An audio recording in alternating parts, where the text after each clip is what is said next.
ഇനി പാർട്ടി സെക്രട്ടറിയോട് ചോദ്യം.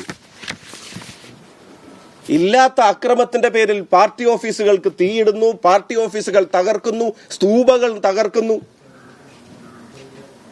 3 മണിക്ക് നടന്ന ഇൻസിഡന്റിനെ സംബന്ധിച്ച് കേരളത്തിലെ CPM-ന്റെ സെക്രട്ടറി പത്രസമ്മേളനം നടത്തിയിട്ട് പറയാണ്, അവിടുന്ന് കിട്ടിയ വിവരം അനുസരിച്ച് കഴുത്ത് പിടിച്ച് തിരിച്ചു. നിങ്ങളൊക്കെ സംപ്രേഷണം ചെയ്തല്ലേ, കൈകൾ പിടിച്ച് തിരിച്ചു. എവിടെയാണ് ഗോവിന്ദ മാഷെ? ഏതെങ്കിലും കേരളത്തിലെ കാഴ്ചയുള്ള ഒരാള് ആരോഗ്യമന്ത്രിയുടെ കഴുത്ത് പിടിച്ച് തിരിക്കുന്നത് കണ്ടോ? കൈകൾ പിടിച്ച് തിരിക്കുന്നത് കണ്ടോ? ഞങ്ങൾ വേണ്ട, നിങ്ങൾ കണ്ടോ?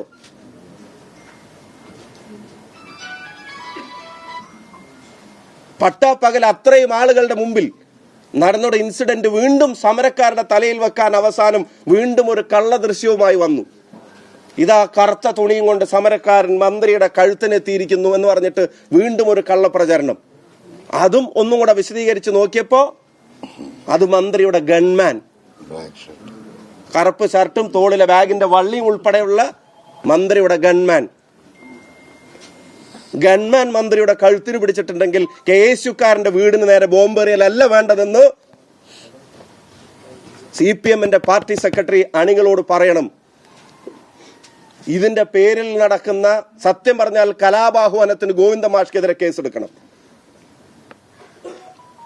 ഇതിന്റെ പേരിൽ നടക്കുന്ന മുഴുവൻ, ഇല്ലാത്തൊരു അക്രമത്തിന്റെ പേരിൽ നടക്കുന്ന മുഴുവൻ കലാപങ്ങൾക്കും ഗോവിന്ദ മാഷ് ഉൾപ്പെടെയുള്ള CPM നേതാക്കന്മാരാണ് ഉത്തരവാദികൾ.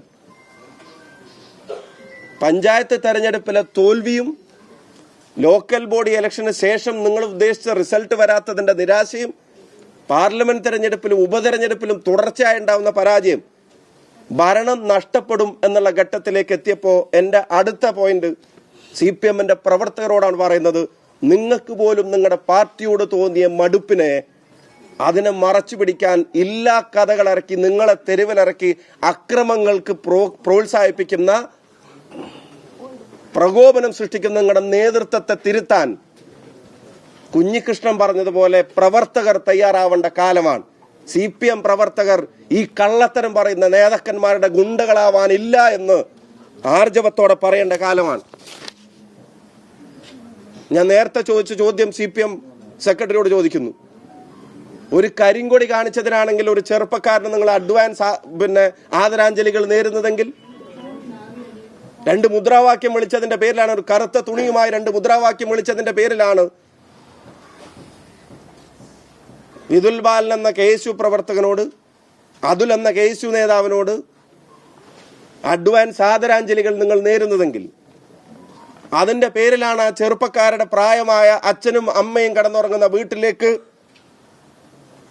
ബോംബെറിഞ്ഞ് അപായപ്പെടുത്താൻ ശ്രമിക്കുന്നെങ്കിൽ, കേരളത്തിന്റെ മുഖ്യമന്ത്രിയായിരുന്ന ഒരു മനുഷ്യന്റെ നെഞ്ചിലും നെറ്റിയിലും കല്ലെറിഞ്ഞിട്ട് കേരളത്തിലെ ഏതെങ്കിലും CPM പ്രവർത്തകരുടെ വീട്ടിൽ ആരെങ്കിലും ബോംബെറിഞ്ഞോ?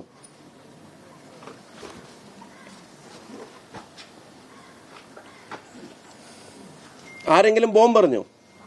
ഇനി അടുത്തത് പാർട്ടിയോട് തന്നെ ചോദിക്കുന്നു.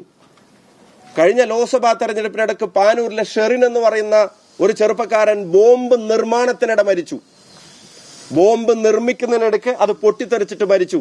പാർട്ടിക്ക് ഒരു പങ്കുമില്ല എന്ന് അന്ന് പ്രസംഗിച്ചവർ, സ്ഥാനാർത്ഥിയുടെ കൂടെയുള്ള ഫോട്ടോ ചൂണ്ടിക്കാണിച്ചിട്ട് ഞങ്ങൾ ആരും ബന്ധം ആരോപിച്ചിട്ടില്ല. പക്ഷേ ആരൊക്കെയാണ് ഫോട്ടോ എടുക്കുന്ന അറിയില്ല, അത് പാർട്ടിയായിട്ട് ഒരു ബന്ധമില്ലാത്ത ആള് എന്ന് അന്ന് പ്രസംഗിച്ച ആളുകൾ, ഈ ഗോവിന്ദ മാഷ് പാർട്ടി സെക്രട്ടറി ആയിരിക്കുമ്പോൾ പാർട്ടിയുമായിട്ട് ഒരു ബന്ധവുമില്ലാതെ ബോംബ് നിർമ്മിക്കുന്നതിനിടെ പൊട്ടിത്തെറിച്ച ആ ഷെറിന്റെ അനുസ്മരണം കഴിഞ്ഞ ദിവസം CPM-ന്റെ അവിടുത്തെ പ്രാദേശിക ഘടകം നേരിട്ട് നടത്തിയില്ലേ? എങ്ങനെ പിന്നെ പാർട്ടിയുമായിട്ടൊരു ബന്ധം വന്നത്?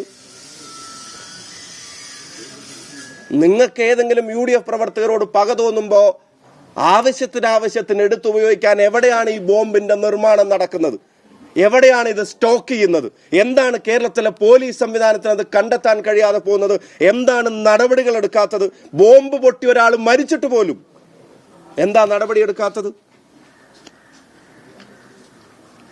ബ്ലോക്ക് പഞ്ചായത്തിന്റെ പ്രസിഡന്റ് ഇലക്ഷൻ അഴിയൂരിൽ കഴിഞ്ഞപ്പോ അറിയാതെ വോട്ടൊന്ന് മാറിപ്പോയ LDF-ലെ തന്നെ ഒരു പാർട്ടി അംഗത്തിന്റെ വീട് തല്ലി തകർത്ത് അവിടെ സ്റ്റീൽ ബോംബ് കൊണ്ടുവച്ച കേസിൽ എത്ര പ്രതികളെ പിണറായി വിജയന്റെ പോലീസ് അറസ്റ്റ് ചെയ്തു? വീട് ആക്രമിച്ച് അവിടെ സ്റ്റീൽ ബോംബ് കൊണ്ടുവച്ച കേസിൽ എത്ര പ്രതികളെ അറസ്റ്റ് ചെയ്തു?